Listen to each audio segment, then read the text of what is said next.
ముగిస్తాను పేరు, ఎందుకంటే ఉదయకాలం చాలా ఎక్కువ టైం అయింది నాకు తెలుసు. త్వరగా ముగిస్తాను, సహకరించండి. చాలా త్వరగా వచ్చారు మీరు. మంచి సంఘం, యథార్థం, హార్ట్ఫుల్ చెప్తున్నాను. దేవుడు నాకు మంచి సంఘం ఇచ్చాడు. దాన్ని నేను చెప్పుకున్నట్టు మీరు కూడా నిలబెట్టుకోవాలండి ఎల్లప్పుడు కూడా. దేవునికి స్తోత్రం కలిగాక, దేవుని మహిమ కలిగాక. నా సంఘ సభ్యులందరూ చక్కగా టైంకి వచ్చేస్తారు, త్వరగా వచ్చేస్తారు, కొంచెం లేట్ అయినా వచ్చుకుంటారు అని నేను గర్వపడేటట్టుగా ఉండాలని ఆశపడుతున్నాను. ఇలాగే ఉంచండి. ఎవరన్నా రప్పిస్తారు పాస్టర్ని, సగం మంది మాని అనుకోండి, నన్ను అవమానపరిచినట్టు. కోటలు పెట్టినప్పుడు పాస్టర్ వచ్చి వాక్యం చెప్తుంటే ఇంతమంది కూడా ఉండలేదండి, సగం ఉండలేదు. గుర్తుపెట్టుకోండి, కోటాలు ఎవరో పాస్టర్ వచ్చి వాక్యం చెప్పినప్పుడు సంఘానికి చెందినవారు లేకపోతే అది సంఘానికి రానివారు అందరూ సంఘ కాపరిని అవమానపరిచినవారు. నేను నా తండ్రిని అవమానపరచను అనుకోవాలి. నేను నా తండ్రిని అవమానపరచను, నా తల్లి కూడా అవమానపరచను. అలాగే నేను అనుకోవాలి ఆత్మీయంగా, నా యొక్క తండ్రిని నేను అవమానపరచను. దేవుడు నాకు ఒక మంచి తండ్రి ఇచ్చాడు, ఆత్మీయ తండ్రి. వేళకు సరిపడగా ఆహారం పెట్టేవాడు ఉన్నాడు కాబట్టి ఆహారం నాకు వస్తుంది, కాబట్టి అక్కడికి నేను వెళ్ళాలని చెప్పి ధైర్యంగా ఉండాలన్నమాట. దేవునికి స్తోత్రం కలిగాక. Praise the lord. సరే, మంచిది. ఈ సమయంలో ప్రభురాత్రి భోజనం గురించి మనం మాట్లాడుకుంటున్నాం.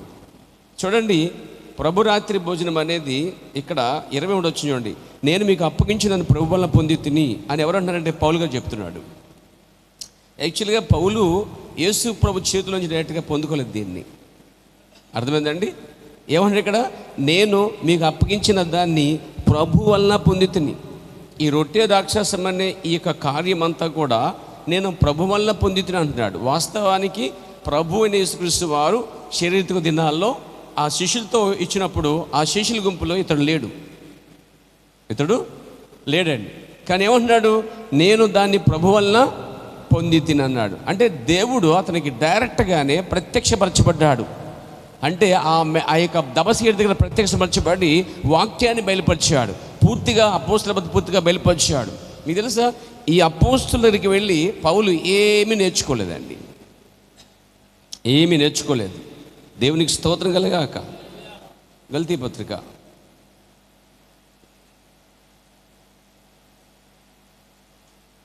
దేవునికి స్తోత్రం కలిగాక 1:17 చదవమ్మా. గల్తీ పత్రిక 1:17. నాకంటే ముందుగా అపోస్తులైన వారి యొద్దకు యెరూషలేముకైనా నేను వెళ్ళలేదు కానీ, చూసారా, వెంటనే అరేబియా దేశం వెళ్ళిపోతుంది. ఎప్పుడైతే దేవుడు దర్శించాడో అతడు ఎన్నడూ కూడా అపోస్తులను కలిసి నేర్చుకోలేదండి. అపోస్తుల మధ్య ఏం జరిగింది? ప్రభురాత్రి మధ్య జరిగింది, పార్శ్వ జరిగింది, అద్భుతాలు జరిగాయి, స్వస్థతలు జరిగాయి, చాలా కార్యాలు ఇప్పబడ్డాయి, వారు విన్నారు. కానీ ఇవన్నిటిలో అపోస్తులు ఆ మేడగదిలో పరిశుద్ధత పొందుకున్నప్పుడు కూడా ఇతడు లేడండి. యోహాను అపోస్తుల పౌలు గారు లేరండి. అయితే అక్కడ దేవుడు దర్శించినప్పుడు నాకంటే ముందుగా అపోస్తులైన వద్దకు యెరూషలేముకైనా వెళ్ళలేదు కానీ వెంటనే నేను అరేబియా దేశంలో వెళ్ళి తిని. అరేబియా దేశంలోకి వెళ్ళి ఒంటరిగా ప్రార్థనలో గడిపి కొన్ని దినములు ప్రార్థనలో ఉండి పాత నిబంధనంతా బాగా మళ్ళా జ్ఞాపం చేసుకుని ఆ పాత నిబంధనలో మరుగ్గా ఉన్నటువంటి యేసుక్రీస్తుని తీసుకుని బయటకు వచ్చాడండి. అప్పుడు యేసే క్రీస్తు, ఈయనే మెస్సయ్య అని నొక్కి చెప్పడం మొదలుపెట్టాడండి. ఈ ప్రభురాత్రి బలు కూడా దేవుడు అతనికి డైరెక్ట్గా ఇచ్చాడు. అతనికి దేవునికి స్తోత్రం కలిగాక. అంటే దేవుని వల్లనే పొందుకున్నాడు. ప్రత్యక్షతనైనా, పిలుపు అయినా, బయలుపాటు అయినా ప్రతిదీ దేవుని నుంచే పొందుకోగలిగాడండి. కాబట్టి అపోస్తున్న పౌలు వాస్తవానికి కాల్ప్రవత అంటాడు, 12 మందిలో ఒకటే లెక్కించబడాలి, ఆ ఇస్కరియోతుకు బదులు ఇతడు రావాలి. కానీ అక్కడ మత్తీని పెట్టుకున్నారు. కానీ దేవుడైతే ఈ వ్యక్తిని చేసుకున్నట్ట. అందుకే ఇతడు అపోస్తున్న పౌలుగా పిలువబడ్డాడండి. దేవునికి స్తోత్రం కలిగాక. ఈ అపోస్తున్న పౌలు ఏమంటాడంటే, నేను మీకు అప్పగించిన దాన్ని ప్రభు వలన పొంది తిని. ఏది పొంది తిని? ఏదైతే మీకు అప్పగించాను. అప్పగించాడు? ప్రభు రాత్రి భోజనం. ఈ ప్రభు రాత్రి భోజనం ఎవరిది? దేవునిది. కాబట్టి ఈ బాధ్యత నేను ప్రభు వలన పొంది తిని, దీన్ని మీకు సంఘానికి అప్పగిస్తున్నాను. దీన్ని మీరు ఏం చేయాలంటే జాగ్రత్తగా చేయాలి సంఘమా అని కొరింథీ సంఘస్థులకి రాస్తున్నాడండి. కొరింథీ సంఘస్థులకి ఏమో రాస్తాడు చూడండి. నేను మీకు ప్రభు వలన అప్పగించి తిని, ప్రభు అయిన తాను అప్పగించిన రాత్రి ఒక రొట్టెని ఎత్తుకుని ఈ విధంగా ఒక నజలు చెల్లించి దాన్ని విరిచి, ఇది మీ కొరకు నా శరీరము. ఆయన చెప్పినప్పుడు పౌలు లేడు అక్కడ. వాస్తవానికి శిష్యులు ఉన్నారండి. కానీ మత్తయి సువార్తలో ఏం చెప్పాడో అవన్నీ ఇక్కడ మళ్ళీ తిరిగి పౌలు చెప్తా ఉన్నాడండి. దేనివల్ల? ప్రత్యక్షత వలన, బయలుపాటు వలన, ప్రభునామమున మహిమ కలుగాక. ఇవన్నీ చెప్పుకుంటూ వచ్చి 24 నుంచి దాన్ని విచ్చి దాంతో చెప్పుకుంటున్నప్పుడు ఆయన ఏమంటున్నాడంటే 26 వచనంలో ప్రభు ఏం చెప్పాడంటే మరణం వచ్చే వరకు, ప్రభు వచ్చే వరకు మరణమును ప్రవచనించుదురు అని చెప్తాడు. 27 వచనంలో వచ్చేసరికి 27లో, కాబట్టి ఎవడు అయోగ్యముగా ప్రభు కొరొట్టెను తినును లేక త్రాగును వాడు ప్రభు యొక్క శరీరం గురించి, రక్తం గురించి. ఇక్కడ ఏమంటాడంటే తెలుసా పౌలు గారు, కొరింథీ సంఘస్థులకి చాలా స్ట్రాంగ్గా చెప్తున్నాడని చెప్పుకోవాలి. అసలు డోస్ పెంచాడండి. ఎందుకు? కొరింథీ సంఘస్థుల్లో చాలా లోపాలు ఉన్నాయండి. కొరింథీ యొక్క సంఘస్థుల మధ్య చాలా భేదాలు ఉన్నాయి, చాలా అభ్యంతరాలు ఉన్నాయి, చాలా శరీర కార్యాలు ఉన్నాయి. వారు చాలా చెప్పాలంటే చాలా విషయాలు దిద్దబడాలి, చాలా సంగతులకు తెలియదు, అన్నీ చెప్పుకొస్తున్నాడు. ఈ కొరింథీ సంఘస్థుల మధ్య జరగకూడని కార్యాలు చాలా ఉన్నాయండి. వీటన్నిటిని ఖండించుకుంటూ అంటాడైనా, ఇది తినేటప్పుడు జాగ్రత్త, మీరు అశ్రద్ధగా తింటే దేవుడు మొత్తుతాడు. కిందకు వచ్చేయండి. ఇక్కడ అంటాడు ఆయన 32లో 30 వచనంలో, ఇందువలన మీలో అనేకులు బలహీనులను రోగులై ఉన్నారు. చాలామంది 3 విషయాలు దీన్ని తీసుకునే విధంగా తీసుకోకపోతే మొదట బలహీన ఏర్పడుద్ది, తర్వాత రోగం ఏర్పడుద్ది, ఇంకా గ్రహించకపోతే నిర్దించటము ఖాయం. దీంతో ఇంత ప్రమాదం ఉంది. అందుకే ఏమంటాడు 27 వచనంలో, కాబట్టి ఎవడు అయోగ్యముగా ప్రభు యొక్క రొట్టెను తినేటప్పుడు అయోగ్యత లేకుండా తినాలి. అంటే ఈ ప్రభు రాత్రి భోజనం అనేది యోగ్యతతో తీసుకోవాలండి. ఇది ఇస్తున్నారు కదా, పోయిన నెల తీసుకుంటే బాగుంది కదా, ఇది తీసుకోకపోతే నాకు బలహీనం వచ్చేస్తుంది, బలం వచ్చేది, ఈ ఫీల్ తీసుకోవద్దు. కానీ ఇక్కడ మనము గద్దించబడి, సరిచేయబడి, పరీక్షించబడి, సరి చేసుకొని దీన్ని తీసుకోవాలి. కానీ యోగ్యముగా తీసుకోవాలి. యోగ్యం ఏంటి? సినిమాలు చూస్తూ, బూతులాడుతూ, అబద్ధాలాడుతూ, మోసం చేస్తూ, డబ్బులు వడ్డీకిస్తూ, ఏమండి, ఇంకా జనాల్ని భ్రమలో ఉంచటం, సరిగా ప్రార్థన లేకపోవటం, ప్రార్థన కూడా చేసుకోకుండా ఎలా తినేస్తావు దాన్ని నువ్వు? చెప్పు ఒకసారి. బైబిల్ చదవకుండా ఏ విధంగా తినేస్తావు దాన్ని నువ్వు? నీ పాపాలు ఒప్పుకోకుండా, సరి చేసుకోకుండా, యథార్థమైన బాప్తిసం, యథార్థమైన పరిశుద్ధాత్మ, వాక్యానుసారమైన జీవితం జీవించకుండా ఎలా తినేస్తావు నువ్వు? సరైన మారుమనసు లేకుండా ఎలా తినేస్తావు నువ్వు? బాప్తిసాలు పొంది ఇంకా చెవులు పెట్టుకుంటున్నావు నువ్వు. క్షమించండి, ఇంకా చెవులకి ఒకప్పుడు తీసేసి మళ్ళీ పెట్టుకుంటున్నావు. ఒక పాస్టర్ అన్నారంట, అమ్మా బాప్తిసం ముందు తీసేయమ్మా, కావంటే తల పెట్టుకోవాలంటే. ఆవిడేం చేసింది? బాప్తిసం తీసే ముందు ములిగేసి మళ్ళీ పెట్టుకుని వెళ్ళిపోయిందంటే. ఒక ఆమె అయితే బస్సులో ఎక్కేదాకా, చర్చికి వచ్చేదాకా ఉంచేది, చర్చికి మనకు వచ్చేసరికి తీసేసేది అంటండి. మారుమనసులేని జీవితాలు అంటే లోపల కోరిక చచ్చిపోలేదండి. బాప్తిసాలు పొంది స్త్రీ అలంకరించుకోకూడదని వాక్యాలు విన్న తర్వాత కూడా ఇంకా మీరు పెట్టుకున్నారంటే అర్థం కుక్క తన వాంతికి. ఈ మాట అనొచ్చా? నాకన్నా ముందు పేతురు గారు అన్నారు కాబట్టి ఈ మాట నేనే కాదు, పేతురు గారు అన్నాడండి. కుక్క తన వాంతి తిన్నట్లుగా మళ్ళీ మనం ఆ కక్కున్నది మళ్ళీ తినే కుక్క స్వభావం రాకూడదు మనకి. పౌలు గారు, పేతురు గారు పంది కోసం కూడా మాట్లాడాడండి. కడగబడిన పంది మరలా బుర్రలోకి, అంటే దేవుడు అక్కడ మన పంది పోలుస్తున్నాడా? లేదు, పంది లాంటి స్వభావం మనం రాకూడదని చెప్తున్నాడు అండి. కుక్క లాంటి జీవితం జీవించకూడదని చెప్తున్నాడండి. అక్కడ మార్చుకోవాలి. ఒకసారి మనం తీసేస్తే అండి అంటాడు కదా, అరుసు తొక్కనేల కాలు కడగనేల. తొక్కడం ఎందుకు, కడగడం ఎందుకు, తీయటం ఎందుకు, మళ్ళీ పెట్టుకోవడం ఎందుకు తీసేస్తావు నువ్వు? అంటే అందరు తీశారు కాబట్టి భాషకు తీశానని బాగోదేమని అని. లేదా వాక్యం విని అప్పటికప్పుడు ఆ రోజు వాక్యం విన్నప్పుడు వెంటనే తీసేసానండి, వాక్యం తర్వాత తీసిన బయటకు వెళ్ళిన తర్వాత సాతాను అన్నాడు, మొత్తానికి బోడిగా ఉంది, బాగాలేదని చెప్పాడు, అందుకని నేను మళ్ళీ పెట్టుకున్నానండి. సాతాను డైరెక్ట్గా వచ్చి చెప్పడండి, చుట్టాల రూపంలోనో, బంధు రూపంలోనో, ఇంటి రూపంలోనో, భర్త రూపంలో ప్రత్యక్షపరచబడతాడు ఒక్కోసారి, ఏమండి. లేదా సంబంధం లేని వచ్చేసి బొత్తిగా బాగాలేదమ్మా, బోడిగా ఉంది, బోడి చచ్చిపోవడం లేకుండా పెట్టి ఇవన్నీ పెట్టుకో అమ్మా, కొంచెం కాడికి పెట్టుకో, కొంచెం బొట్టు పెట్టుకో, కొంచెం ధరించు అంటే దగ్గరుండి చక్కగా బ్యూటీ పార్లర్కి వెళ్ళక్కలేదు, వాడే దగ్గరుండి మెల్లిగా అన్నీ ఎట్టిచ్చేస్తాడు అనమాట. ఒక్కసారి వాక్యానుసారంగా స్త్రీ తీసేసిన తర్వాత అలంకరణ మళ్ళా పెట్టుకుంటుందంటే వాట్ ఈస్ ద మీనింగ్? అంటే నువ్వు వాక్యం సరిగా నమ్మలేదని అర్థం, లేదా నిర్లక్ష్యం, లేదా తీస్తే ఏంటి తీపోతే ఏంటి అని నిర్లక్ష్యంగా బతికేస్తున్నావు. కానీ దేవునికి జవాబు చెప్పుకోవాల్సిన సమయం వస్తుంది. అది నా మీద లేకుండా నేను ప్రకటిస్తున్నాను.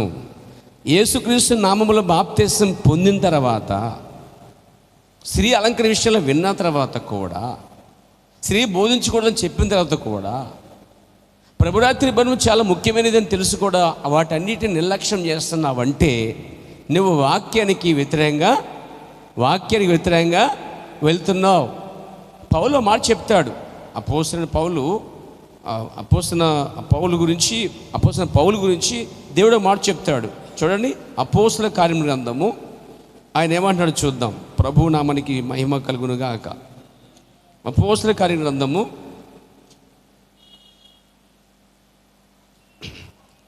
26వ అధ్యాయము 14 వచనాన్ని ఒకసారి చదవండి పేర.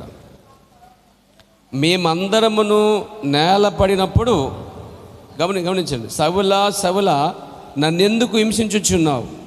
మునికోలకు ఎదురు తన్నుట నీకు కష్టమని నువ్వేం చేస్తున్నావు తెలుసా? వ్యతిరేకంగా వెళ్తున్నావు. ఏ పౌలైతే రాశాడో అయోగ్యముగా తినొద్దని చెప్పాడో, అయోగ్యం ఏమిటో తన జీవితంలో అనుభవించాడు. పేరా అయోగ్యంగా జీవించాడు అతడు. ధర్మశాస్త్రం తెలుసు, ట్రైనింగ్ పొందాడు.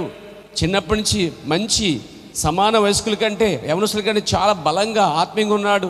చాలా మంచి ప్రార్థనాపరుడు, మంచి ఆస్తిపరుడు, మంచి అందగాడు, తర్వాత తెలివైనవాడు, తర్వాత పాటలు రాయగలడు, పాట పాడగలడు, మంచి సామర్థ్యులు, సకల సంపద గలవాడు. కానీ అతడు దేవుని వాక్యానికి వ్యతిరేకంగా వెళ్తున్నానని అతనికే తెలియ చెప్పాలంటే, యెహోవా యేసుక్రీస్తు అని తెలియక అతడు ట్రైనింగ్ పూర్తి చేసుకొని కరపతలు పట్టుకుని ఆ పక్క వాళ్ళు ఏ పక్క వాళ్ళు బంధించి వెళ్తున్నాడు. ఆ టైంలో మిట్ట మధ్యాహ్నం దమస్కసు దగ్గర ప్రభు దిగివచ్చాడు. దేవుడు అతన్ని కింద పడేశాడు, లోపరుచుకున్నాడు. ఆ రోజు అతడు క్రీస్తుకి ఖైదీగా మారిపోయాడండి. దానికి ముందు అతడు ఏం చేశాడు తెలుసా? నజరేయుడైన యేసుక్రీస్తు నామమునకు వ్యతిరేకంగా వెళ్ళానని ఒప్పుకున్నాడండి. 26:8-9 వచ్చింది చూడండి. నజరేయుడైన యేసు నామమునకు విరోధముగా ఒకటి కాదు అనేక కార్యములు చేయాలని పూనుకున్నానండి చెప్తున్నాడు. బంధించబడి, అయ్యా నా పేరు పలానా సవులు, పలానా స్థితిలో ఉండేవాడిని, నేను నజరేయుడైన యేసుక్రీస్తు నామానికి ఆ కూడుకున్న గుంపుని బాధించి కొట్టి సరసల వేస్తూ ఇలా మూర్ఖంగా ఉండేవాడిని. సంఖ్యలతో సాక్ష్యం ఇస్తున్నాడు. రాజులు ఎదుట, మంత్రులు ఎదుట ఒక సాక్షిగా నిలబడి ఉన్నాడు. అంటాడు కదా, నజరేయుడైన యేసు నామమునకు విరోధముగా అనేక కార్యములు చేయాలనుకున్నాను. అంటే దేవునికి, యేసుక్రీస్తుకి, చెప్పాలంటే వాక్యానికి వ్యతిరేకంగా వెళ్తున్నాడు అండి. అప్పుడు దేవుడు అన్నాడు, సవులా మునిగాలకు ఎదురు తన్నుతున్నావు, జాగ్రత్త, అది నీకే ప్రమాదము అని చెప్పాడండి. వాక్యం తెలిసి కూడా ఆ వాక్యాన్ని అవలంబించకపోతే అది పాపమని బైబిల్ చెప్తుందండి.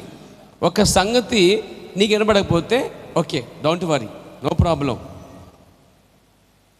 కానీ ఒక సంగతి నీకు తెలిసిన తర్వాత ఇట్లా ఉండకూడదు, అట్లా ఉండకూడదు, ఇది వాక్యానుసారము కాదు అని తెలిసిన తర్వాత కూడా నువ్వు వెళ్ళిపోతున్నావంటే దాని అర్థం దేవుని వాక్యానికి వ్యతిరేకంగా వెళ్తున్నావు. అది నీకు ఎంత ప్రమాదం తెలుసా? నువ్వు దేనితోనే పెట్టుకోగాని వాక్యముతో నువ్వు దేవునితో పెట్టుకోవద్దు అసలే. దేవుడు భయంకరుడు. దేవుని చేతుల పడుట భయంకరము. పడితే మంచిగా పడాలి, కానీ ఆ వాక్యం వ్యతిరేకంగా వెళ్ళావంటే నీకు చాలా ప్రమాదం అండి.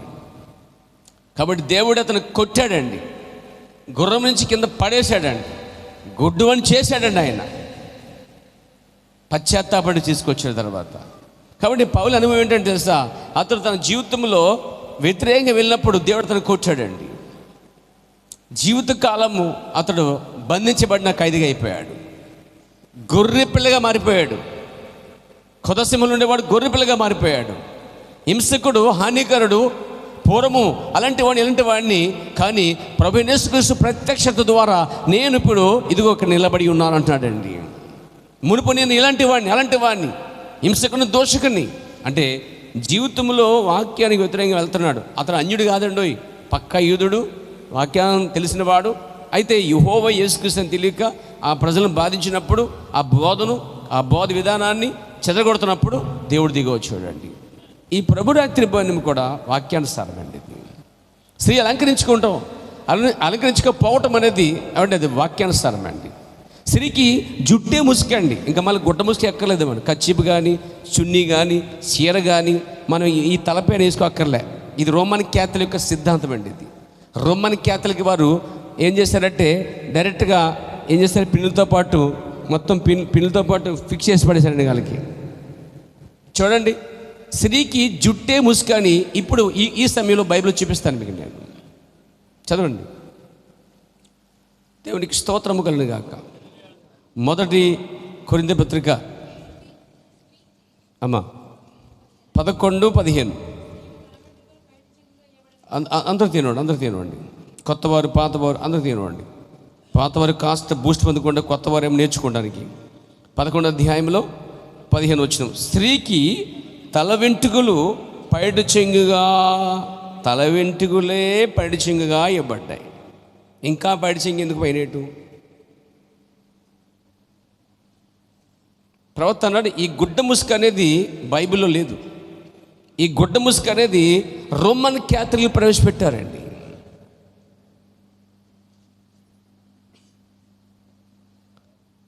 బైబిల్లో మనం చూస్తున్నాం, స్త్రీకి తల వెంట్రుకలు పైడి చెంగుగా ఇవ్వబడెను గనుక ఆమె తల వెంట్రుకలు పెంచుకొనుట ఆమెకు ఘనము. తర్వాత ఎవడైనను కలహప్రియుడు కానీ కనబడినెడల మాలోనైనను దేవుని సంఘములోనైనను ఇట్టి ఆచారము గొడ్డ ముసుగు లాంటి ఆచారము, తల వెంట్రుకల పైన కప్పుకునే ఆచారం అనేది మాత్రము లేదు. మొత్తం సంఘాలన్నీ ఒక ఆయన ఎవరు రాజకీయానికి మేకెత్తానడంట, అమ్మలారా మీరు అలా ఉండకండి, ముసుకేసుకున్నాను అంటే వాడికి ఏం తెలుసని? ఆ జెండా ఈ జెండా, ఆ రాజకీయం తెలుసు, కానీ బైబిల్ ఏం తెలుసండి అతనికి? సరే అలా ఉంచండి. పాస్టర్లు వీళ్ళు ఏం చేస్తున్నారు? వీళ్ళమా తక్కువ, ముసుగు అంటున్నారు. అసలే ఇక్కడ ముసుగు అనగా తల వెంట్రుకలు, అట్ కవరింగ్. ఇది తల అంటే. ఈ తలని కప్పిందే స్త్రీకి దేవుడు ఘనంగా పొడవగిచ్చిన జుట్టు అండి. అందుకే బైబిల్లో స్త్రీ జుట్టు పెంచుకోవాలని ఉంది, పురుషుడేమో జుట్టు పెంచుకోకూడదు అని ఉందండి. ఒకవేళ పురుషుడు జుట్టు పెంచుకుంటే వాడు ఆడింగోడు. వాడు ఎవడంటే పైకి లోపల, బయటికి పురుషుడే కానీ లోపల స్త్రీ ఆత్మ ఉందన్నమాట వాడికి. ఏమండి అర్థమైందండి? అదే స్త్రీ జుట్టు కట్ చేసుకోండి అనుకోండి, పైకి స్త్రీయే కానీ లోపల పురుషుని ఆత్మ పనిచేస్తుంది అనమాట. కాబట్టి పురుషుని ఆత్మ వేరు, స్త్రీ ఆత్మ వేరు. పురుషుని లక్షణం వేరు, స్త్రీ లక్షణం వేరు. పురుషుని శరీరం వేరు, స్త్రీ యొక్క శరీరం వేరు. పురుషుని యొక్క విధానం, గుణలక్షణాలు వేరు, స్త్రీ యొక్క గుణలక్షణాలు వేరుగా ఉన్నాయండి. దాన్ని స్త్రీలింగము పురుషలింగం అని చెప్పి ప్రపంచం విడదీసింది అనిపించారా? కాబట్టి ఇక్కడ మనం గుర్తించాలి. ఒకసారి మా పాస్టర్ సిందే గారు ట్రైన్ టికెట్ కోసం నిలబడ్డాడు లైన్లోను. పక్కలది నవ్వుతున్నారంటే సార్, ఆయనకి అర్థం కాక ఏం నవ్వుతున్నారేంటి, నేనేమన్నా మధ్యలో దురిపోయినా, నా ముందు వెనక ఉన్నారు కదా అందరూ అనుకున్నాడట. మళ్ళీ నవ్వుతున్నాడు అందరూ అంటారు. అప్పుడు ఆయనకి అర్థమైంది, నేను స్త్రీల మధ్యలో ఉన్నానండి. ఎందుకంటే ముందు వెనకాల అందరూ ప్యాంట్లు వేసుకున్నారు, టీషర్ట్లు వేసుకున్నారు, జుట్టు కట్ చేసుకున్నారు. ఈయన కంగారులో గమనించగా ఉన్నాడట. అప్పుడు నవ్వుతుంటారు అందరూ. అప్పుడు అందరూ పెట్టుకొని పక్క వచ్చాడు. పక్కండి ఈ రోజులో స్త్రీ ఎవరు పురుషుడు తెలియట్లేదండి. ఎందుకంటే ఈ పురుషులు కూడా రింగులు ఎట్టుకుంటున్నారు, అలంకరించుకుంటున్నారు, ఏమండి గాజులు వేసుకుంటున్నారు. అంటే గాజుకి బదులు కడియాలన్నమాట, కడియాలు. జుట్టు కట్ చేస్తున్నారు. అర్థమైందండి? అర్థమైందా? అంటే ఈరోజు స్త్రీ పురుషుని స్థానాన్ని ఆక్రమిస్తూ ఉంది. పురుషుని వల్లే మాట్లాడటం, పురుషుని వల్లే బోధించడం, పురుషుని వల్లే ప్రవర్తించడం, పురుషులనే అధికారం చెలాయించటం. ఈరోజు ఎక్కడ చూసినా మీరు రిసెప్షన్లో పురుషులు కనిపించట్లే, అందరూ స్త్రీలే. రిసెప్షన్ అంటే ఊరికి మెడికల్ రిసెప్షన్ కాదండి, అన్ని రిసెప్షన్ కలుపుతుంటే ఎక్కడికి వెళ్ళినా వాళ్ళే పడుతున్నారు. హోటల్కి వెళ్తుంటే అక్కడే ఉన్నారు వాళ్ళు రిసెప్షన్లో. పాస్టర్ గారు శ్రీకాకుళం చెప్తున్నారు, స్త్రీల కోసం. అవును, శ్రీకాకుళం చెప్తున్నారు, శ్రీద్వేషం అయితే కాదు. ఏమండి, చిచ్చుబడి ఎట్టుకుని చూపిస్తుంది. చిచ్చుబడికి సంబంధం ఉందా లేదు? అడ్వర్టైజ్మెంట్ చిచ్చుబోర్డు పురుషుడు పెడితే బాగు కదా. స్త్రీ అంటే ఆకర్షణ. ఈరోజు రెస్టారెంట్లో, రిసెప్షన్లో, ఏమండి ఎక్కడ చూసినా వాళ్ళేనండి. కారణం ఏంటంటే ఒక ఆకర్షణ కోసం ఒక ఎరగా వేస్తున్నారని గ్రహించాలి మీరు ఖచ్చితంగా. అదే పురుషుని పెడితే ఎవరు రారు కదండి. అదే స్త్రీని కూడా కాసేపు వాళ్ళు మాట్లాడి ఆ రూమ్ బుకింగ్గా 3 ఏళ్ళని కట్టేస్తానండి. ఇది సొల్లుడు కాబట్టి కట్టేస్తాడు, స్త్రీ బలహుడు కాబట్టి కట్టేస్తాడు. ఈ బలహీనత క్యాచ్ చేసి వాళ్ళు రంగంలోనికి వాళ్ళని దింపుతున్నారండి.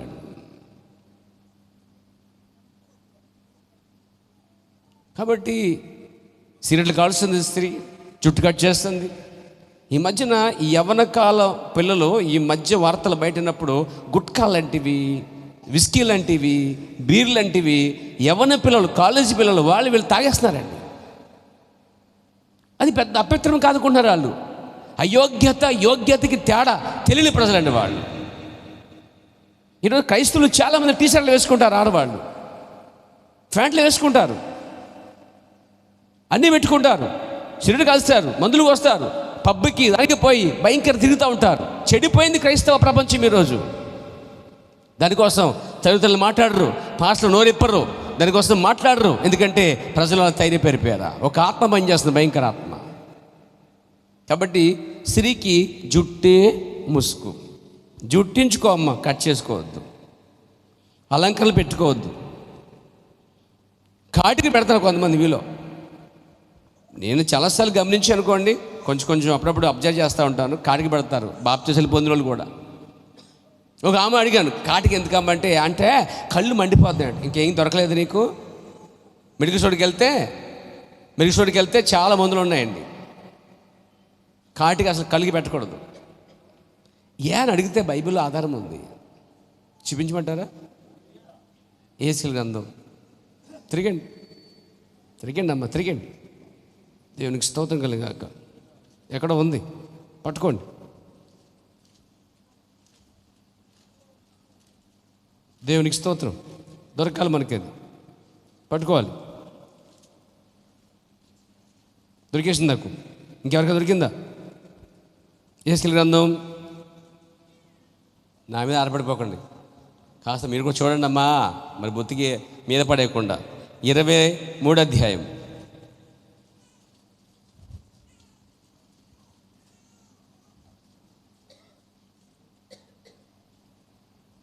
చూడండి, అక్కడ 40వ వచనంలో కనిపిస్తుంది. కాటుకు పెట్టుకొని ఆభరణం ధరించుకొని ఘనమైన మంచం ఎక్కి అని చెప్తాడండి. అక్కడ ఒక కాటు కనిపిస్తుంది చూడండి, ఉందండి, కనిపిస్తుందండి. ఇంకా దేవునికి స్తోత్రం. ఇంకా ఉన్నాయి, ఇంకా లేఖలు చాలా ఉన్నాయి, ఒకటి కాదు చాలా లేఖలు ఉన్నాయి. ఒక్కొక్క వాక్యాన్ని మనం చూద్దామండి. మంచి వాక్యాలు ఉన్నాయండి. దేవునికి స్తోత్రం. అక్కడ మైండ్లో పెట్టుకోండి. నీ కళ్ళకు కాటు పెట్టుకుంటున్నాడండి దేవుడు. అక్కడ మెల్లిగా ఒక్కొక్కరిని ఆ కాటు కోసం తిట్టుకుంటూ చీల్చుకుంటూ వస్తాడండి. ఇంకా చాలా కార్యాలు ఉంటాయి. దేవునికి స్తోత్రం కలిగాక. చూడండి, ఇంకా వచనాలు చూపిస్తాను. దేవుని వాక్యంలో మనం దాన్ని చూడగలుగుతాం.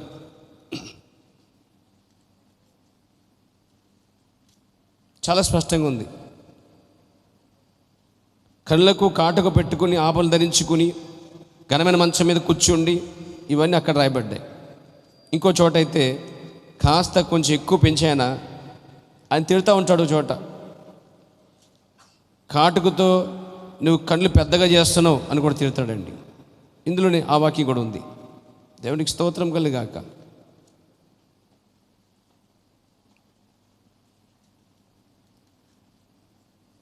దేవునికి వాక్యాన్ని వ్యతిరేకంగా వెళ్తున్నారు పేరు ప్రజలు.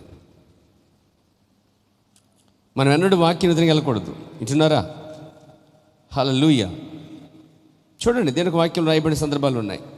అలాగే ప్రకటన గ్రంథంలోకి వెళ్తే అక్కడ అయినా ఏం చెప్తాడంటే, నువ్వు నీ కంటికి కాటుకను కొనుమని చెప్తాడండి.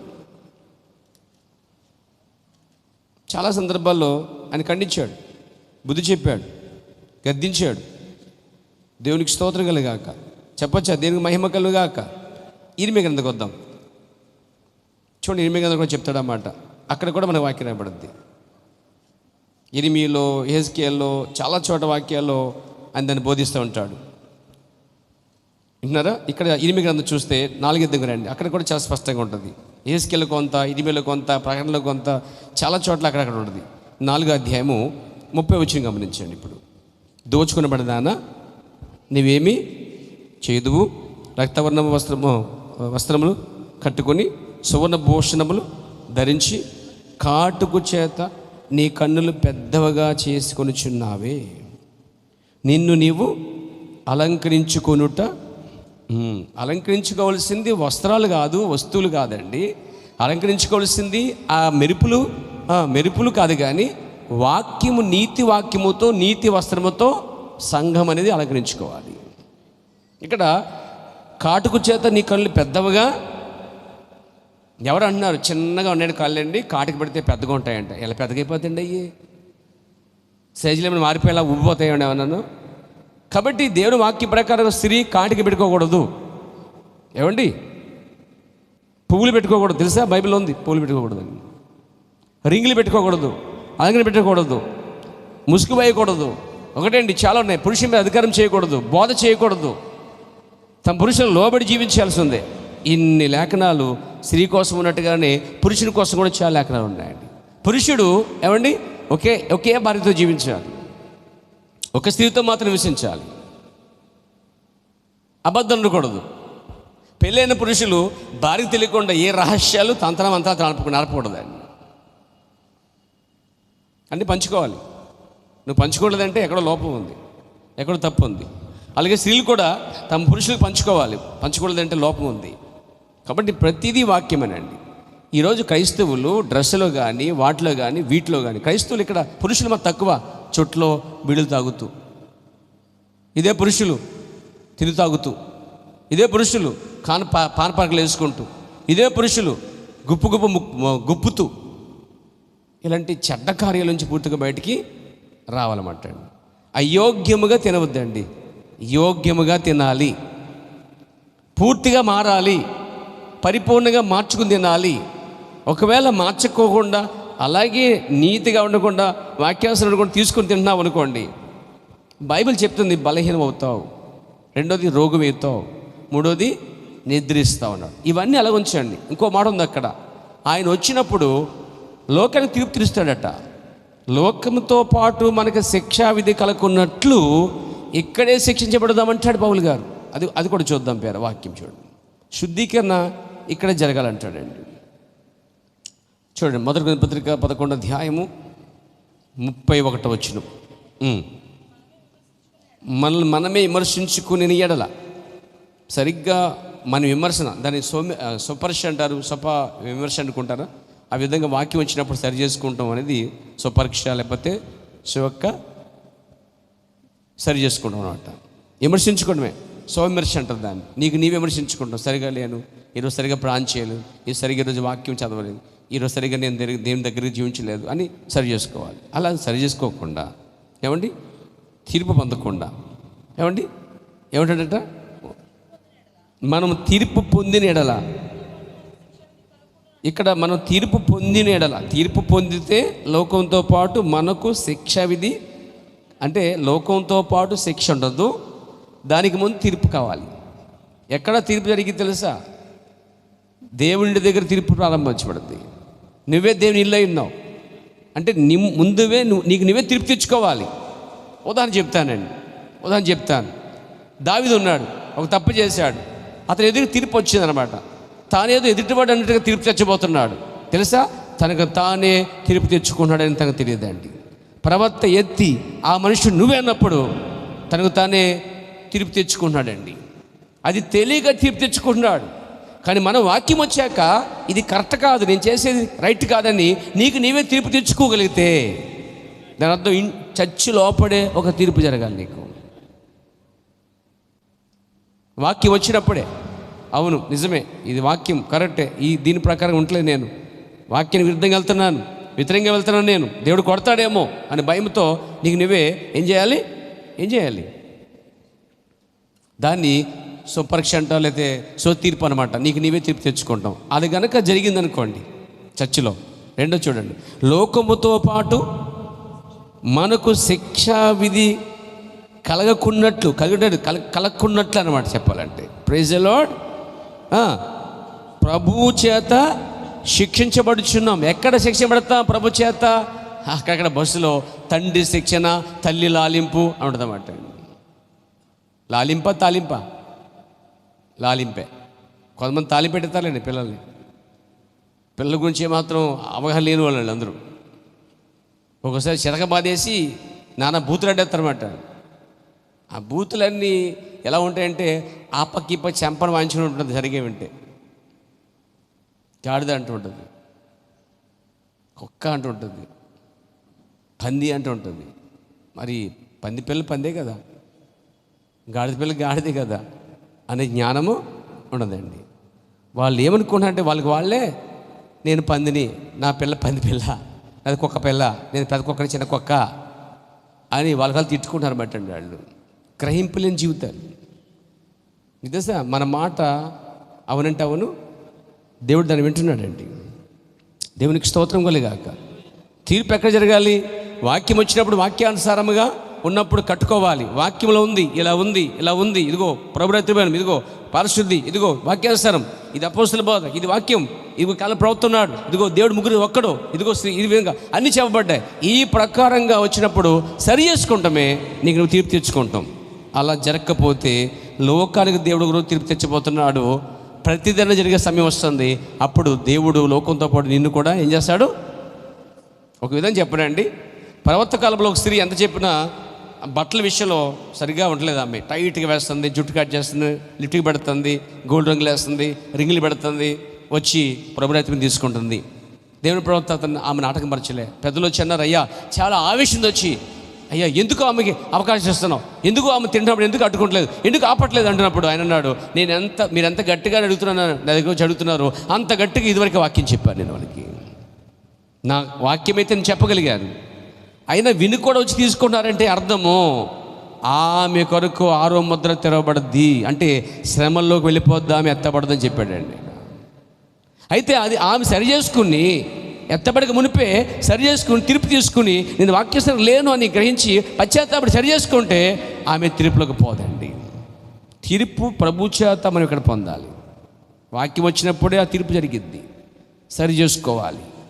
లేదు నువ్వు తీర్పు పొందట్లేదు అనుకుంటే కనుక నువ్వు ఇక్కడ సరి చేయట్లేదు, ఎంత చెప్పినా నువ్వు కుక్క తొంకలు అలాగే జీవిస్తున్నావు, ఏమాత్రం మార్పు లేకుండా అలాగే వచ్చేస్తాను చర్చికి.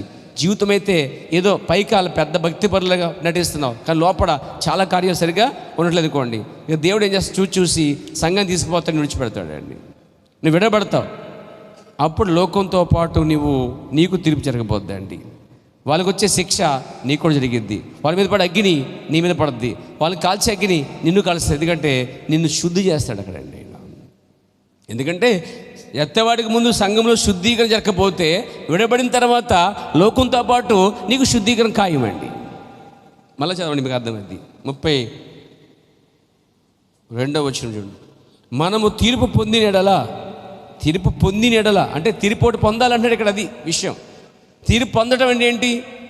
యోగ్యత అయోగ్యత గ్రహించుకొని, నేను అయోగ్యంగా ఉంటే యోగ్యులుగా మార్చుకొని, అయోగ్యంగా ఉంటే తింటేలా అయిపోతున్న పరిస్థితిని గ్రహించి, అలా కాదని అయోగ్యత జీవితాన్ని యోగ్యముగా మలుచుకొని సరి చేసుకుని, వింటున్నారా? సరి చేసుకుని అలాగ రొట్టిని అలా ప్రభురాత్మని తీసుకుంటే సరి. బైబిల్లో ముందే చెప్పాడు ఆయన. చూడండి, పైన ఉంది. దేవునికి స్తోత్రం కలుగాక. 28. కాబట్టి ప్రతి మనుషుడు తను పరీక్షించుకొనవలను. అలాగు చేసి ఆ రొట్టెను తిని ఆ పాత్రను త్రాగవలను. ప్రభు శరీరమని వివేచన కావాలి. నువ్వు తినేది ఏమిటి, ఎందుకు తింటున్నావు, యోగ్యత ఉందా, అర్హత ఉందా, సరిగా జీవిస్తున్నావా, కరెక్ట్గా ఉన్నావా, నువ్వు అసలు వాక్యానుసారం జీవిస్తున్నావా, నువ్వు సరిగా లేవా అనేది వివేచన తీసుకోవాలి. ఇస్తారు కదా, ఎత్తా కదని అలా ఎత్తండిదే నిద్రపోతులకు తీసుకుపోవడం కాదండి. నువ్వు క్షమించండి, ఆ విధంగా నా సంఘం ఉంటాకు వీల్లేదండి. ప్రతిదీ వివేచించాలి. నువ్వు నేను తీసుకున్నాడికి నేను అర్హున్నా, యోగ్యత ఉంది నాకు, అసలే నేను సరిగా ఉంటున్నానా? అంతెందుకు, దీనికి ముందే ఇంట్లో దెబ్బడాడుచుకొని తిట్టేసుకొని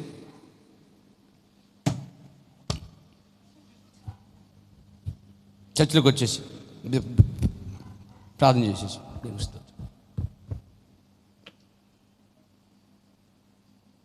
అని తీసుకొచ్చా. ఇంట్లో భార్యాభర్తలు కొట్టేసుకుంటారు.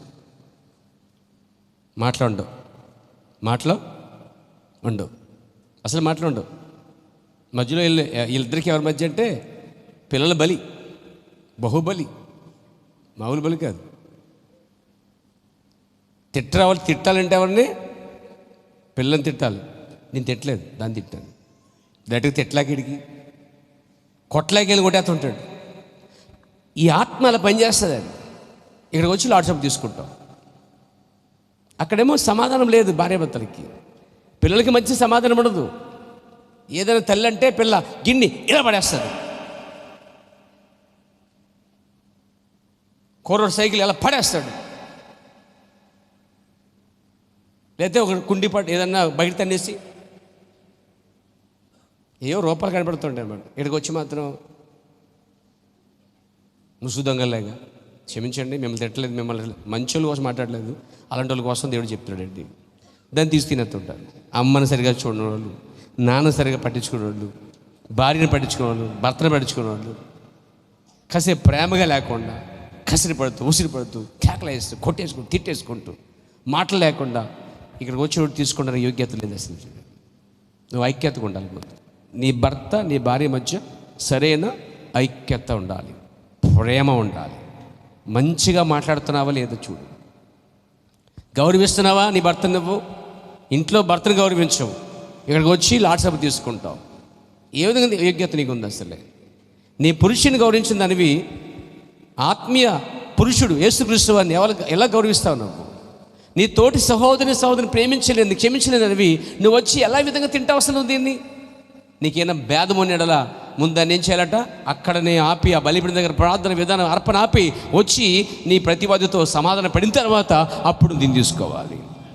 సమాధానం లేకుండా ఈ సమాధానం రొట్టెలా తినగలుగుతావు నాకు అర్థం కావట్లేదండి. నీకు సమాధానం లేదు దేవునితో, భార్యతో, భర్తతో, కుటుంబంతో, సహోదరులతో ఐక్యత లేదు అసలే. వచ్చి నువ్వు ఇక్కడ తీసుకుంటున్నావు. How is point? ఎలా తీసుకోగలుగుతావు? అందుకే ప్రతివాడు తను పరీక్షించుకొని సరి చేసుకుని దిద్దుకుని ప్రభు శరీరమని వివేచింపక తిని త్రాగవాడు తనకు శిక్ష కొరకే తింటున్నావు. ఇదేంటండి పాస్టర్ గారు లార్డ్ సపర్ రమ్మని చెప్పి ఇలా అంటున్నారు ఏంటండి మమ్మల్ని? నేను అంటలే, పౌలు గారు అంటున్నాడండి. పౌలు గారు అని చెప్పిన విషయం అసలు తీర్పు ఎక్కడ వస్తుంది తెలుసా? వివేచించకుండా, సరి చేసుకోకుండా, యోగ్యత లేకుండా నువ్వు ఎప్పుడైతే తీసుకుంటున్నావో అక్కడ అంటాడు చూడండి, ప్రభు శరీరం వివేచింపగా తిని త్రాగవాడు శిక్షా విధి కలుగుటకే, శిక్ష కొరకే తింటున్నావు సోదరి సోదరుడా. శిక్ష కొరకే తింటున్నావా? ఆ శిక్ష మామూలుగా ఉండదు. ఏదో స్కూల్కు లేటుగా వస్తే ఇలా కొట్టే శిక్ష కాదండి. ఏంది లేటుగా వచ్చే కోప్పడు, ఏమ్మా ఇందుకు లేటుగా వచ్చావు అని నాకులే కోప్పడే శిక్ష కాదండి అది. ఆయన శిక్షించే విధానం చూస్తే పాత నియమాలకు వెళ్ళండి మీరు ఒకసారి, చాలా జ్ఞాపం చేసుకోండి. దేవుని కోపం రేపించే కాలు తీసుకురాకండి. ఏమండి, నిజంగా ఆయన శిక్ష చాలా క్రూరమైనదండి. ఆ సమయంలో నువ్వు తట్టుకోలేదు దాన్ని. అందుకే నువ్వు ప్రభువు దగ్గరికి వచ్చినప్పుడు, ఆయన శరీరం తింటున్నప్పుడు యోగ్యనా నాకు అసలు అర్హత ఉందా లేదా అని ముందు ఏం చేయాలి? వివేచించి పరీక్షించుకుని అలా తినాలి. అలా తినకపోతే నీ ఇప్పులు నీ మీద వేసుకున్నట్టే అన్నమాట. కాబట్టి పాస్గా చెప్పారు కాబట్టి మెల్లగా లేచి వెళ్ళిపోతాను ఇంటికి నేను. ఎందుకంటే నాకు చాలా లోపాలు ఉన్నాయి, సరి చేసుకోవాలి. వచ్చినాలు తింటాను. ఇప్పుడు దానికి అర్థం ఏంటంటే, నిన్ను పరీక్షించుకొని సరి చేసుకొని దిద్దుకొని వచ్చిన నెలకు కాదు, ఈ నెలలోనే ఇప్పుడే ఇక్కడే మంచి కవి అంటున్నాడు అనమాట. ఒక మంచి కవి ఏమంటాడంటే, మంచి రచయిత, మార్పుకి 1 నిమిషం చాలంటండి. మార్పుకి 1 నిమిషం చాలు.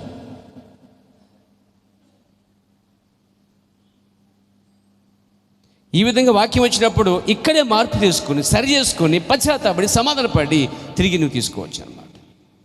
అలా తీసుకునే అవకాశం తిరిగి మళ్ళీ కట్టబట్టమే, తిరిగి మళ్ళీ కట్టబట్టమే, తిరిగి మళ్ళీ పుంజుకుంటమే, తిరిగి మళ్ళీ పూనుకుంటమే, తిరిగి మళ్ళీ పోగొట్టుకున్నవన్నీ మళ్ళీ సరి చేసుకుంటమే. ఒక నిశ్చితమైన నిర్ణయం తీసుకొని ఒక డిసిజన్ తీసుకొని వచ్చి తీసుకోవాలండి. కొంతమంది ఏం చేస్తారు, ఇవన్నీ విన్న తర్వాత నేను యోగ్యురాలు కాదు, యోగ్యుని కాదు ప్రభు అని చెప్పి మానేస్తారు. చాలామంది మానేస్తూ ఉంటారు అన్నమాట. అక్కడ రారండి, అసలు ఆ రోజే రారు, కనిపించరండి. వచ్చే నెల వద్దాం అనుకుంటారు, కానీ వచ్చే నెల కూడా రాలేవు. ఆ పైన అనుకుంటా, ఆ పైన కూడా రాలేవు. సాతాను పట్టి ఈడ్చుకుపోతారు అక్కడికి అనమాట. ఏదన్నా చేయాలంటే, నిర్ణయం తీసుకోవాలంటే వాక్యం విన్న తర్వాత వెంటనే నిర్ణయం తీసుకుని చూడండి. ఎవరితను ఎవరండి? నపుంసకుడు అండి. వాక్యం విన్న వెంటనే నిర్ణయం తీసుకున్నాడా, నేను ఆలోచిస్తాను చెప్పాడండి అతడు. ఏమండి, నేను మళ్ళా ఇంకోసారి వస్తాను, అప్పుడు బాగా మంచి గట్టి స్ట్రాంగ్ వస్తానడా, వెంటనే తీసుకున్నాడా? సమరస్త్రీ వాక్యం విన్న తర్వాత ఈసారికి ఈ సంవత్సరం కానిస్తానండి, వచ్చే సంవత్సరం నుంచి మారుతానండి అని చెప్పిందా? ఏమండి, వెంటనే మారిందిగా, వెంటనే జరిగిందా? వాక్యం విన్న వెంటనే వచ్చేదే నిజమైన మారుమనసే అండి. వాక్యం విన్న వెంటనే వచ్చి ఆ నిమిషంలో మార్పే దేవుడు కోరుకునే సరైన విధానమే అండి ఇది. అంతేగాని ఆ మార్పు కోసం సంవత్సరాలు నెలలు గడిపావనుకోండి, ఈ లోపు నువ్వు కాలిపోతావు, ఆత్మీయంగా మొత్తం ఎండిపోతావు అనమాట. కాబట్టి వాక్యం వచ్చిన ప్రతి చోట వెంటనే మార్పు చెందినట్టుగా బైబిల్ చెప్తుంది, స్పష్టంగా చెప్తుందండి. నపుంసకుడు కావచ్చు, సమరస్త్రీ కావచ్చు, జక్కీ కావచ్చు, మీరు ఎవరిని తీసుకొని బైబిల్లో వారు ఉన్న పాటన వాక్యం విన్న వెంటనే తీసుకున్న గుడ్ డిసిషన్, మంచి నిర్ణయం అనమాట అండి. అలా నువ్వు ఇక్కడ తీసుకుని నిర్ణయం తీసుకొని ప్రార్థన చేసుకొని ఇక్కడికి వచ్చి తినొచ్చు అనమాట. Glory to God. అలా తింటం వల్ల వచ్చే లాభాలు కూడా చెప్తాను. యోహాను సువార్త ప్రభునామమున మహిమ కలుగాక. 5వ అధ్యాయమా 6వ అధ్యాయం, 6వ అధ్యాయము 53. కావున యేసు ఇట్లనెను, మీరు మనుష్య కుమారుని శరీరం తిని ఆయన రక్తం తాగితేనే కానీ మీలో మీరు, అంటే ఇప్పుడు అర్థం ఏంటి? ఆ రక్తం అంటే రాక్షసం రక్తంగా తీసుకుంటున్నాం మనం, రొట్టెనేమో యేసు ప్రభు శరీరానికి సాదృశ్యంగా తీసుకుంటున్నాం. ఇది మనం తీసుకుంటే రక్తం అనగా ద్రాక్షరసం తీసుకుంటే మనకు జీవం ఉంటుంది అన్నాడు. నా శరీరం తింటే జీవం ఉంటుందని చెప్పాడు. ఇప్పుడు తినాలా వద్దా? జీవం కావాలనుకున్నా తినొచ్చేయండి. కానీ జీవం కావాలి తినాలనుకుంటే దానికి ముందు ఏం చేయాలి? తినడానికి ముందు వాక్యం విన్న తర్వాత మార్పుతో తీసుకోవాలి. ఏమండి, మార్పుతో తీసుకోవాలి. ప్రభురాత్రి పోయి ఇక్కడ రాత్రి తీసుకొని ఇంకో చోటకు పోయి పగలు తీసుకోకూడదు. రాత్రి తీసుకుంటే చచ్చేదాకా రాత్రి తీసుకోవాలి మళ్ళీ. అంతేగాని రాత్రి ఏముంది పగలేముందిలే, మా పాస్టర్ ఇచ్చారు, అక్కడికి వెళ్ళాం, ఇక్కడ రాత్రి తీసుకున్నాం, పగలు దానికి ఏముంది అని కొట్టుబడి ఎక్కువ. అబ్రహాం మొదలుకొని నేటి వరకు కూడా రాత్రిది ఎప్పుడు మార్చబడలేదు. వాక్యం నీకు అనుకూలంగా చేసుకోవడం కాదు, నువ్వే వాక్యానికి అనుకూలంగా మారాలి. అదే దేవుని చిత్తము. దేవుడు ఎప్పుడు తన వాక్యానికి వ్యతిరేకంగా ఏది చేయడండి. ఏదైనా ఉంటే నీకు వచ్చేది ఏదైనా సరే వాక్యం సరిపోవాలి. అవి కళలైనా దర్శనైనా ఏ కార్యాలైనా సరే వాక్యం సరిపోతే అది వింటం చెప్పడం కూడా వేస్ట్ అనండి, టైం వేస్ట్ అనమాట. అదే ప్రతిదీ వాక్యం దగ్గరగా ఉండాలి. వాక్యంలో ఉండి తీరాలి. మన జీవితంలో జరిగే సంఘటనలు వాక్యంలో ఉండి తీరాలి. వాక్యం దగ్గరగా ఉండాలి. పోలికలు సమాంతరంగా ఉండాలన్నమాట. అది దేవుని చిత్తమై ఉన్నది. దేవునికి స్తోత్రం కలుగాక, దేవునికి మహిమ కలుగాక. కాబట్టి ఇక్కడ పౌలు చెప్తున్నాడు, తీర్పు అనేది ఇక్కడ జరుగుతుంది. వాక్యం వచ్చినప్పుడు తీర్పు ఆ మార్పుతో తీసుకున్నప్పుడు జీవం ఉంటుంది, శక్తి ఉంటుంది, బలం ఉంటుంది అన్నాడు ఆయన. చూడండి, నాకు కింద వచనంలో 54లో, నా శరీరమును నా రక్తం త్రాగువాడు నిత్య జీవం గలవాడు, అంత్యదినము నేను వాడిని లేపుదును. 56లో, నా శరీరము తిని రక్తం త్రాగువాడు నా యందును నేను వాని యందును నిలిచియుందుము. ఎవరైతే రాక్షసం తీసుకుంటారో, ఎవరైతే రక్తం తాగుతారో, ఎవరైతే రొట్టె తీసుకుంటారో, ఎవరైతే శరీరం తింటారో, అప్పుడు ఆయనంట వారు ఎందుకు నిల్చుంటారని వాగ్దానం చేశాడండి. ఎవరు తింటారో వారిలో ఉంటాడండి ఆయన. అయితే ఎవరు తింటారో వారిలో ఉండడు సుమా, సరి చేసుకుని తినేవారిలో ఉంటాడు. ఇక్కడ గమనించాలి, ఈ లాజిక్ తప్పవద్దండి. అన్నారు అని చెప్పేసి ఎలాగున్నా తినేస్తే ఉంటాడు. నో, ఎలాగున్నా తినేస్తే ఆయన ఉండడండి. ఆయన అలా ఉంచండి, ఇంకోటి వస్తాడు మళ్ళా. అర్థమైంది మీకు? ఎలాగున్నా పర్లేదు అనుకుని ఇసుకెర తినేస్తున్నాడండి. వాడు ఆల్రెడీ నింపబడ్డాడు, వాడు ఆల్రెడీ తప్పుడు మార్గంలో ఉన్నాడు. వాడు లోపల హృదయం క్లారిటీగా లేదు, వాడు క్లీన్గా లేడు. అసలే హృదయం అంతా అతను నింపబడ్డాడు. అమ్మేయడానికి పూర్తిగా డిసైడ్ అయిపోయాడు. లోపల వాడికి బోధ జరుగుతుంది. సరిగా లేడు అసలే మనిషి, కానీ సరిగ్గా సరి చేసుకోకుండానే తీసుకున్నాడు. కానీ ఇంకొకటి నింపబడ్డాడండి. ఎప్పుడైతే సరి చేసుకోకుండా మనం అలాగే ఉండి మార్పు లేకుండా తీసుకున్నాం అనుకోండి, పరిశుద్ధాత్మ రావాల్సిన స్థలంలోనికి దురాత్మ దొరుకుతుందండి. చూడండి వాక్యాన్ని, లూకా సువార్త 22వ అధ్యాయం మొదటి వచనం. పస్కా అనబడిన పులియని రొట్టెల పండుగ సమీపించెను. ప్రధాన యాజకులు, శాస్త్రులు, ప్రజలకు భయపడి కనుక ఆయనను ఎలాగూ చంపివేతమని ఉపాయములు వెతుకుచుండి అంతటా 12 మంది శిష్యుల్లో సంఖ్యలో చేరిన ఇస్కరియోతు యోధ అనబడిన యోధాలో సాతాను ప్రవేశించింది. ఏమండి, 12 మందిలో వీళ్ళని ఎందుకు ప్రవేశించింది? పేతుల్లో ప్రవేశించవచ్చుగా, మిగతా వారు ఉన్నారుగా. కానీ ఇతడు రొట్టె పుచ్చుకున్నాడు, కానీ తీర్పు పొందకుండా తీసుకుంటున్నాడు, సరి చేసుకుండా తీసుకుంటున్నాడు. లోపల ఎప్పుడు అప్పగిద్దామా, ఎప్పుడు డబ్బులు వస్తాయా, ఎప్పుడు భూమి కొనుక్కుందామా, ఎప్పుడు ఏం చేద్దామా, ఈ ఆలోచనతో ఉన్నాడండి. చెడ్డ డబ్బుతో చేద్దాం అనుకుంటున్నాడు. చెడు డబ్బుతో, అబద్ధాలతో సంపాదిద్దాం అనుకుంటున్నాడు. యేసుని అమ్మేద్దాం ఆలోచిస్తున్నాడు. బేరం పెట్టేశాడు ఆల్రెడీ. ఇలా లోపలతో లోగుట్టుతో ఉండి ప్రభు రాత్రి తీసుకోకూడదు. మీరెవరు కూడా క్లీన్ హార్ట్, స్త్రీలైనా పురుషులైనా, లోపల మీరు ఒకటి పెట్టుకుని, మనసులో ఒకటి పెట్టుకొని, మీరు ఎన్నడూ కూడా ఈ రొట్టె తీసుకోకూడదు. ఏ విషయం అసలు దాయకూడదు. మీరు అన్ని బయటికి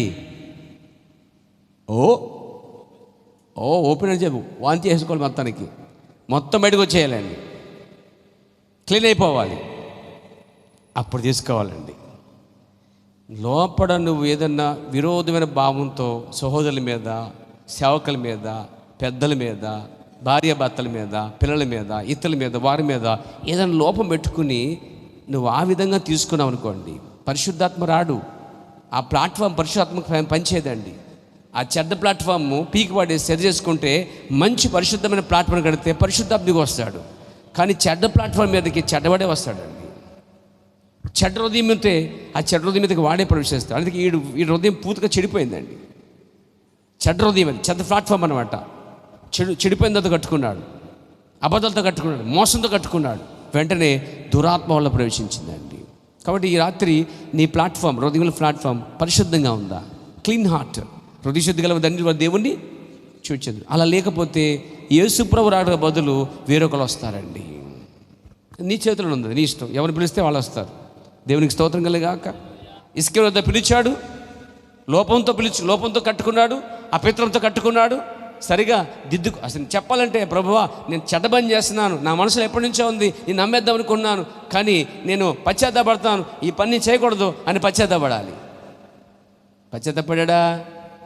ఎప్పుడు పడ్డాడు పశ్చాత్తాపు? చేతులు కలక ఆకులు పట్టుకున్న తర్వాత అనమాట. వాళ్ళేమన్నారు, మీకు నాకు సంబంధం లేదు, డబ్బులు ఇచ్చేసాము, అసలు బాగున్నారండి.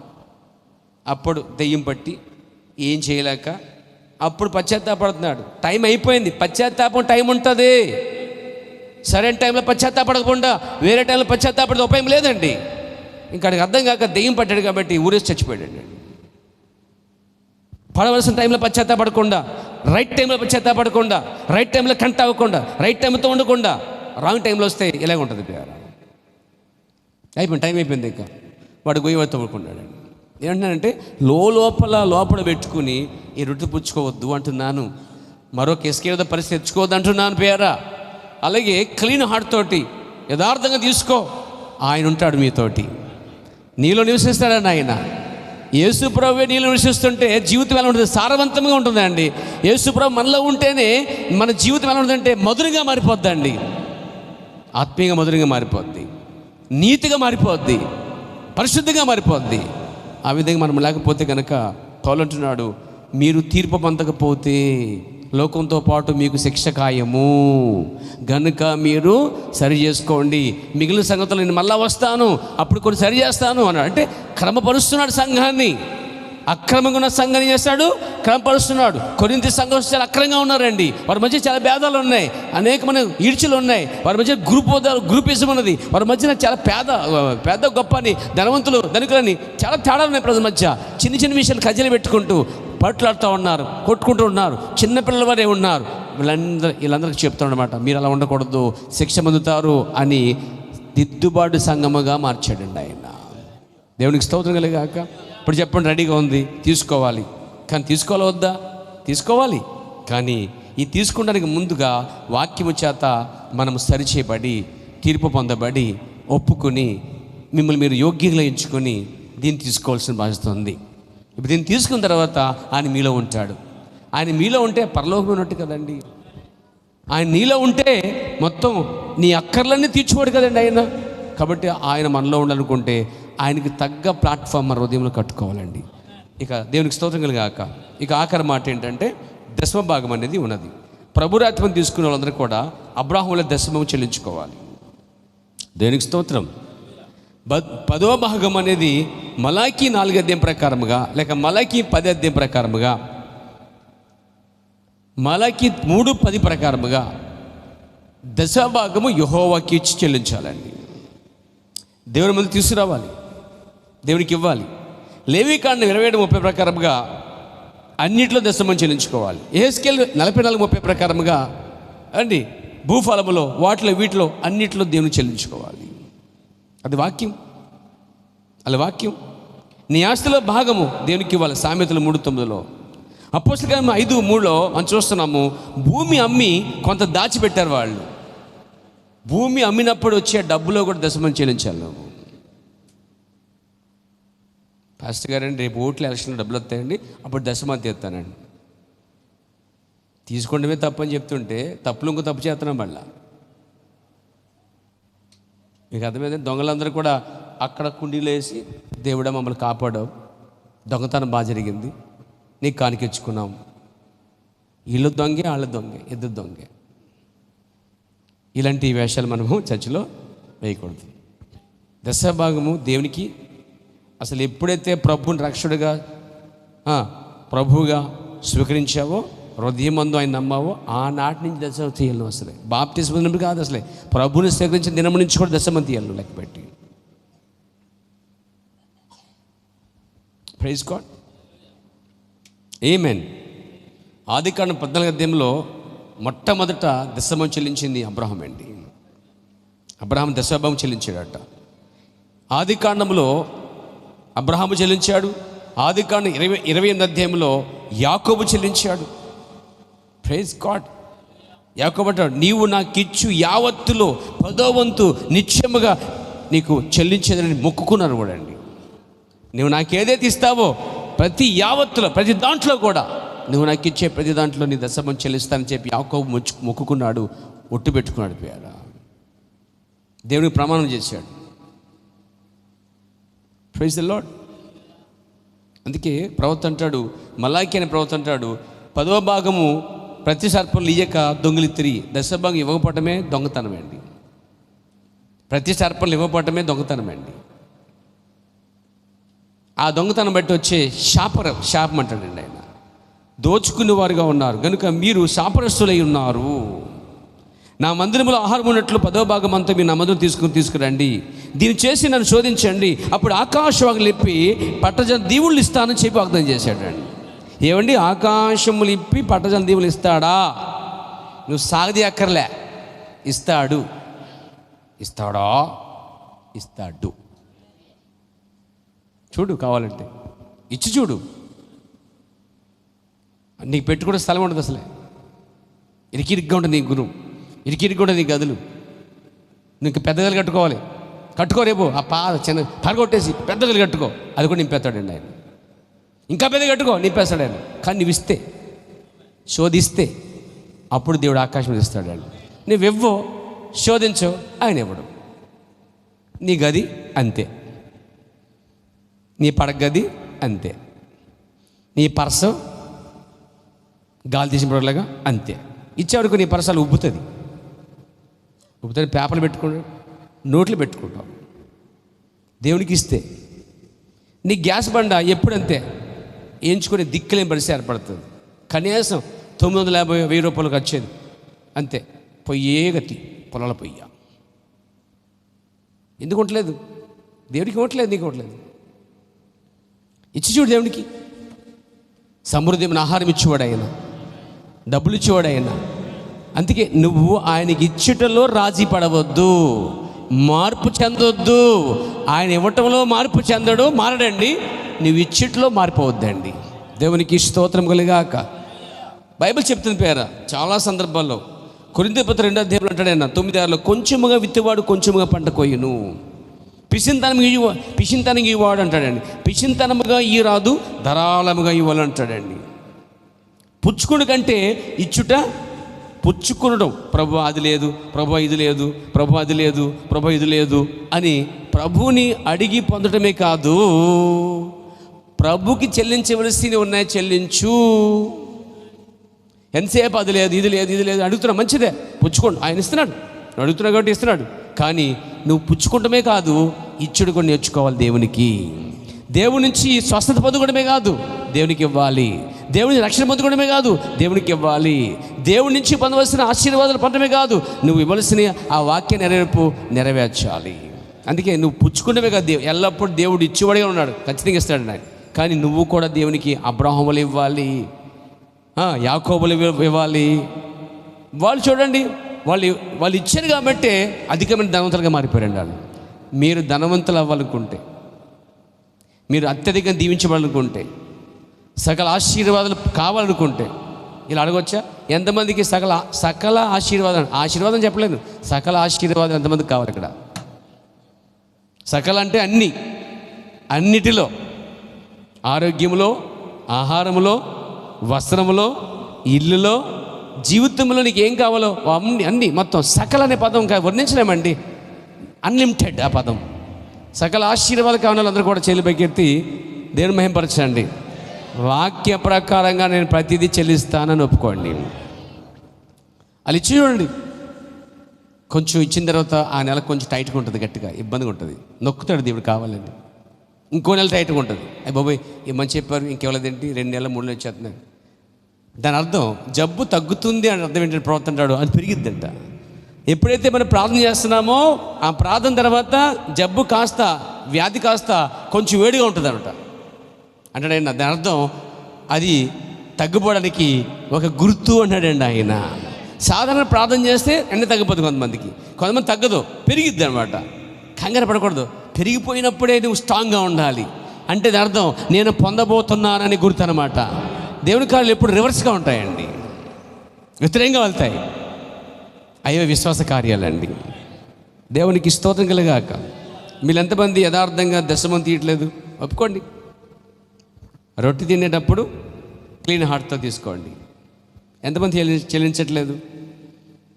సంఘానికి వస్తూ బాప్తిజం పొంది ఈ సహవాసంలో ఉంటూ, ఇంచుమించుగా ఈ సహవాసంలో ఉంటూ కూడా దశభాగం సరిగా చెల్లించకుండా, అసలు దశభాగం జోలికి వెళ్ళకుండా ఇంకా నువ్వు సంఘానికి వస్తూ అలా ఉన్నావంటే నువ్వు చాలా అక్రంగా నడుచుకుంటున్నావు, దేవునికి వ్యతిరేకంగా వెళ్తున్నావు.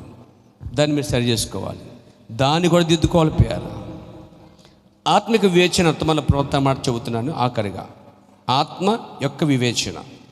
నీ దశభాగం చెల్లించుటకు మరియు సేవా కార్యక్రమంలో సహాయపడి నిమిత్తము నీ ఒక స్థలమును కలిగి ఉండవలెను. సంఘం రావటమే కాదండి, సంఘంలో దశభాగం చెల్లించుటకును సేవా కార్యక్రమకు సహాయపడటం నిమిత్తము నీ ఒక స్థలమును కలిగి ఉండవలెను. ప్రతి మనుషుడు ఒక ఆరాధన గృహం కలిగి ఉండవలెను. ఈ స్థలం నుండి ఆ స్థలమునకు, ఆ స్థలం నుండి ఈ స్థలమునకు, మరో స్థలమునకు గాలి కొట్టుకుని పోనట్టి వారిగా ఉండక ఏదో ఒక స్థలమును ఆరాధించుటకు కలిగి ఉండవలెను. దానిని నీ సంఘమని చెప్పవలెను. నీ దశభాగము చెల్లించుటకును మరియు సేవా కార్యక్రమం సహాయపడి నిమిత్తము నువ్వు అక్కడ ఉండవలెను. ఒక సంఘానికి రావటమే కాదు, ఆ సంఘ యొక్క సేవా కార్యక్రమంలో కూడా పాలు పంపులు పుచ్చుకునేటువంటి కానుకలు దశమము చెల్లించే బాధ్యత నీదనమాట అండి. దేవునికి స్తోత్రం. ఆమె చెప్తారా? దేవుని నామమున మహిమ కలుగుగాక. ప్రవక్తడు ప్రత్యక్షతతో పొంది హేబేలట దశమము చెల్లించాడట అండి. ప్రత్యక్ష ముందుకొని చెల్లించాడట అండి. దశభాగములు మరియు కానుకలతో సంఘమునకు సహాయముగా ఉండెదరో. ఎవరైతే ఉంటారో వారే సంఘం. నేనంటలే పెద్దలను నియమించుట అనే వర్తమానంలో మొదటి పేరాలో మొదటి పేజీలోనే ఈ మాట చెప్పాడు ప్రవక్త గారు.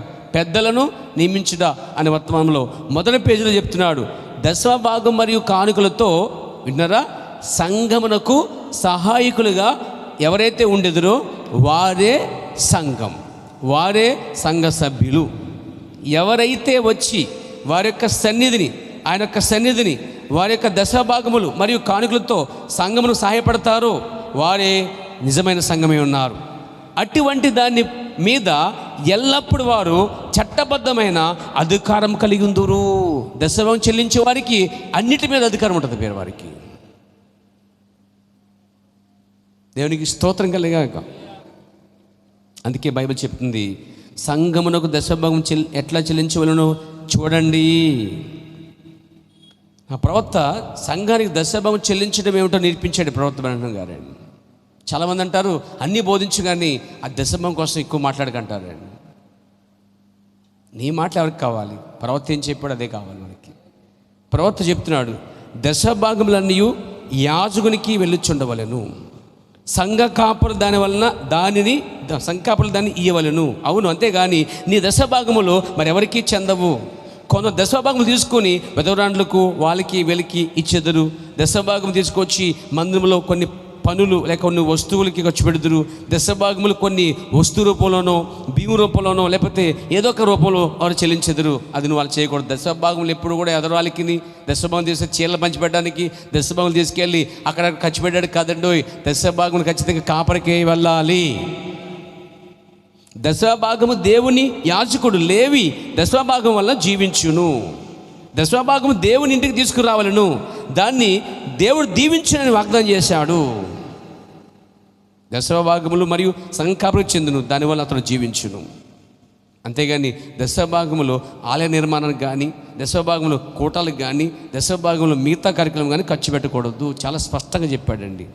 చాలా స్పష్టంగా చెప్పాడు. నువ్వు ఖర్చు పెట్టాలనుకుంటే కనుక నీ సొంత డబ్బుతో ఖర్చు పెట్టాలి తప్ప దేవుని దశభాగం మాత్రము నీ ఇష్టానుసారంగా దేనికి దానికి ఉపయోగించకూడదు.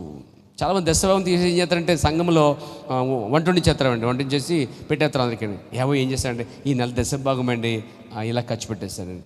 నిజంగా వాళ్ళు తెలియదండి, చెప్పాలండి తెలియదు. దశభాగం తీయాలని తెలుసు కానీ దశభాగం రైట్ ప్లేస్లో పెట్టాలని మాత్రం చాలామందికి తెలియదండి. మీరు సరిగ్గా దేవుని వాక్య ప్రకారం చెల్లిస్తే దేవుడు దాన్ని పట్టించుకుంటాడు. లేదనుకుంటే దేవుడు దాన్ని పట్టించుకోడు. దేవునికి స్తోత్రము కలుగుగాక. ఆమేన్. కాబట్టి నా ప్రియమైనవారు చూడండి, దశభాగము క్రైస్తవ పనికి వలన, దశభాగం అనేది క్రైస్తవ కూటాలకి మీటింగ్స్కి పరిచయకి ఇవ్వాలా వ్యక్తికి ఇవ్వాలని అడిగారు ప్రవక్తని. అతనేం చెప్పాడు విందాం. నిశ్చయముగా వ్యక్తికి ఇవ్వలను, ఎందుకనగా అతను దేవుని పని చేయుచున్నాడు, అతను క్రైస్తవ పని చేయుచున్నాడు. వ్యక్తికి దశభాగం చెల్లించవలను, కానీ ఆ వ్యక్తి ఎవరన్నది దానిపై ఆధారపడి ఉంది. అతడు దేవుని సేవకుడు అయినట్లయితే తనకు చెల్లించవలను. చాలామంది దశభాగములు ఏమండి వాక్యము చేత నింపబడుతూ వాక్యం చేత పోషించబడుతున్నటువంటి వ్యక్తికే మనం ఇవ్వాలండి.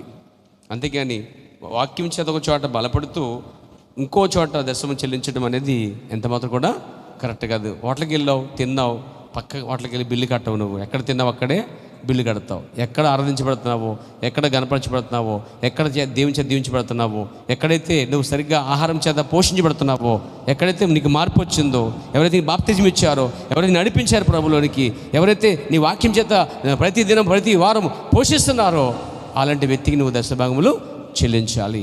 అంతేకాదు సంఘ సేవా కార్యక్రమాలు కూడా పాల్గొని దాంట్లో నీ వంతు నువ్వు చెల్లించాలన్నమాట.